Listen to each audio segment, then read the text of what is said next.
కొడంగల్ రైతులు ఏమంటారో ఇంకొక రైతు ఉన్నాడు మనతోని మాట్లాడిద్దాం. రుణమాఫీ రైతు భరోసా అన్నీ అయినాయా మంచిగానే? కాలేవు ఏడవచ్చినాయి, వైనెళ్ళకైనా కనులకు కాలేవు. ఈ రైతు బంధు వాళ్ళు ఎట్లుంది? మంచిగానే ఉందా సంవత్సరం పాలన? మీ దగ్గర కూడా సీఎం కదా? ఈ సీఎం కానీ చెప్పుడో లేకైంది, చేసుకో లేకైంది. ఇప్పుడైతే ఏమి అంత పూర్తిగా కొడుతున్నారు. మంచిగానే ఉందా ఈయన పాలన? ఏం మంచిగా ఉండదు, చెప్పింది వాళ్ళక చేసుడు వాళ్ళక. ఏం చెప్పిర్రు, ఏం చేస్తారు?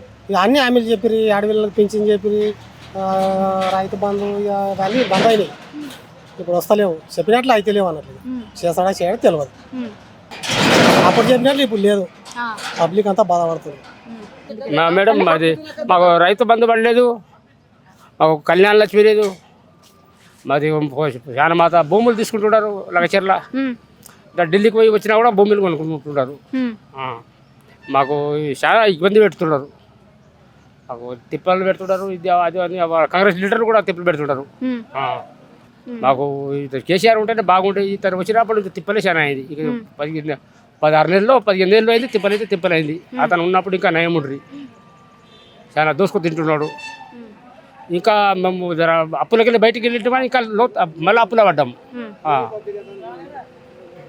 ఇక చాలా ఇది అయింది, ఇప్పుడు ఘోరంగా అయింది మాకైతే. ఇక మా ప్రభుత్వం అదే వచ్చితే ఇంకా బాగుండి మేలు ఉండి అని అనుకుంటున్నాం. మా బాధ ఏంది, భూముల చావాటికి అరెస్ట్ చేసిండ్రమ్మా.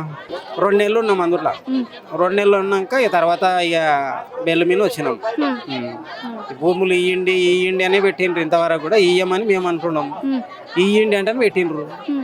మేము చచ్చినా సరే కానీ భూములు ఇయ్యమని మేము కూర్చున్నాం. భూములు ఏంది, మేము ఇక బతకలేము. మాకు భూములే ఆధారం. ఆ భూమి పోయినాక ఏం చేస్తాం, ఇక ఏం చేసుకొని బతుకుతాం. భూములు పోయినా కానీ ఇప్పుడు 5వ 10 ఇస్తారు, మా కాడికి అయిపోతుంది. మా పిల్లలు ఎట్లా బతకాలి? మాకేం జాబులు లేవు, ఏం లేవు. వేరే ఏం పని కూడా రాదు మాకు. ఆ పని తప్ప వేరే ఏం పని రాదు. చేసేది వ్యవసాయం పని. వ్యవసాయం భూములు చూసుకున్నాక మేము ఏం చేయాలి, ఎట్లా బతకాలి?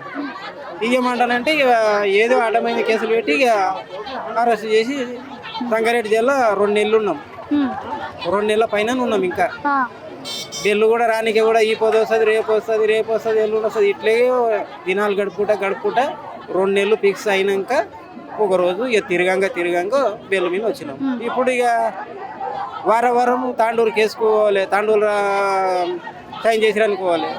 ఇప్పుడు 3 నెలలకు ఒకసారి వీడికి స్పెషల్ కోర్టుకు హైదరాబాద్ నాంపల్లి కొట్టుకోవాలి. ఇక మాకు తిరగలేక చాలా బాధలు ఉన్నామమ్మ. ఏం చెప్పాలి, ఇక చాలా బాధలు, ఇంతంత బాధలు లేవు.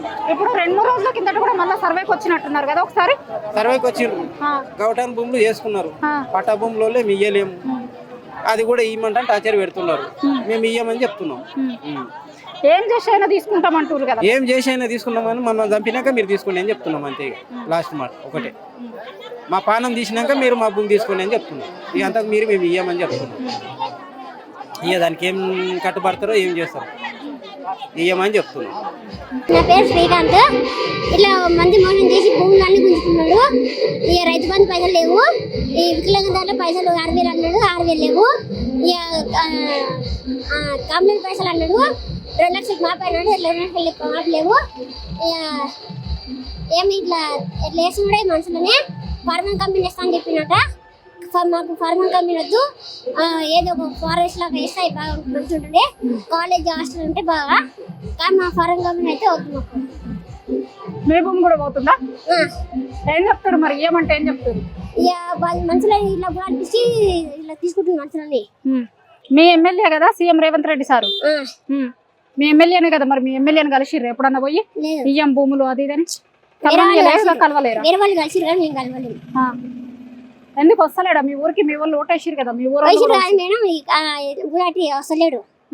అక్కడ అర్ధనాథికి కొడంగల్ ఇచ్చి పోతుండ్రు. ఈరోజు కొడంగల్ వేసుకోమని చెప్పినాము, కానీ కొడంగల్ బాగలేదు, ఈయన వేసుకుంటాం అని చెప్పినట్టు. అంటే భూములు ఏమో మోసం చేసి ఇట్లా గుంజుకుంటున్నాం. ఏం మోసం చేసిరు? అదే భూమి మనుషులు భయపడి ఏమో అంటే మనుషులు భయపడి ఇచ్చినాడు. మాకు ఇవ్వలేరు అందుకని. ఎట్లుంది మీ ఊరోడు సీఎం అయిండు, సంవత్సరం ఏలిండు, ఎట్లా అనిపిస్తుంది? ఏమనిపిస్తుంది మేడం, ఊరికే ఫ్రీ బస్సు పెట్టిండు. మొత్తం బస్సులో కొట్టాడుకుంటే అట్లాడుకుంటే సగం మంది వేసిపోతారు మేడం. ఇక పోనీ సలేరు, ఎక్కిన సలేరు, అసలు సీట్లు కూడా దొరుకుతలేరు అసలు.